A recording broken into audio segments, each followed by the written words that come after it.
ከዛ እንደዚህ በቃ ከዛ 1000 ብር ሰጥቶ ሸኘኝ ምናምን ወዲሽ አንቺ የምታደርጊውን ከሆነ ተጠንቀቂ ለሌላ ጊዜ ማለት ነው አንቺ የልጆቹ እናት ነሽ በሴትነትሽ ልትከበር ይገባል ሰው እንዴት ነው ገላውን ለባልስ ቢሆን ትሸጫለሽ ሴተረልሽ እንዴ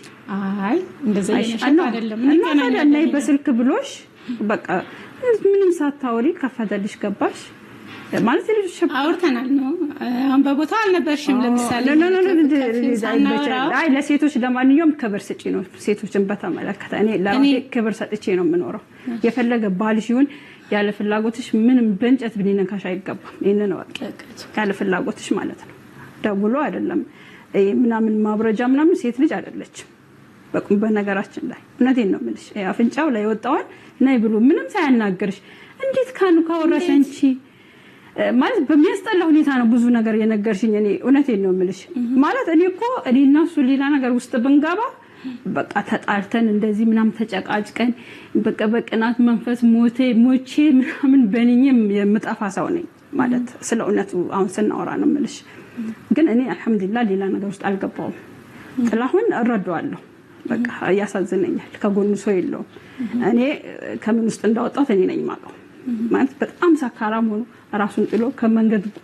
ዱርዮች ከመንገድ ከሆነ ነገር መተኛ ጀምሮ ነው ያነሳውት ገባሽ አይደል በዚህ ነው እሱን መረዳው ባሊ ስለሆነ ብቻ አይደለም ወይም ለአጋባው ስለሆነ ብቻ አይደለም ፍቅረኛዬ ስለሆነ ብቻ አይደለም ጥላሁንም በዚህ ሰዓት ጓደኛዬ ፍቅረኛዬ ወንድሜ አባቴ ሁሉ ነገር አድርጌ ይዤዋለሁ ገባሽ ስለዚህ እንደዚህ የምለውን ሰው አንቺ ትላንት እንደዚህ ደውሎልኝ መጥቼ ምን አለሽ ምንም እና ምን አረክሽ እንደዚህ ይሄን ያልሽኝን እኮ ነው ገባሽ አንቺ ለሴትነትሽ ክብር ይኖርሽ ነው ባልሽም ቢሆን ኦኬ አልፈታሽም ባልሽ ነው ግን ካሁን በኋላ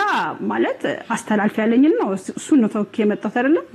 ምስት ያደለችም ብሏል የፈለገችው ነው እሱ ነው ያለሽ ላንቺ ያ እዚህ ጋር ተወክዬ ነው የመጣሁት ያለኝ ነው ማስተላልፍ አሁን ባለፈው ያለኝ ነው የነገርኩሽ ምስቴ አይደለችም ብሎሻል እንግዲህ ይሄው እነሱም አሉ ኦኬ ገባሽ ምስቴ ተኝሽ ይሄ ራሳችሁ ጉዳይ ነው ሚስቱ አለው መሆን እኮ የተገበረው በሽታ ሰማኔ የለም አለኝ እኮ በምን እንደምፈታ ስለው ሰማኔ ስለሌለ ምን እንቀዳለው አለኝ ስለዚህ ምንም ማድረግ አልችልም ይሄን ማምጣቂያ አንቺ ነሽ ገባሽ ስለዚህ ግን እኔ የምልሽ ነገር አንደኛ ልጆችሽን ተንከባከቢ ማለት እኔ ምን አልባት አይችሽም ሊሆን ይችላል እኮ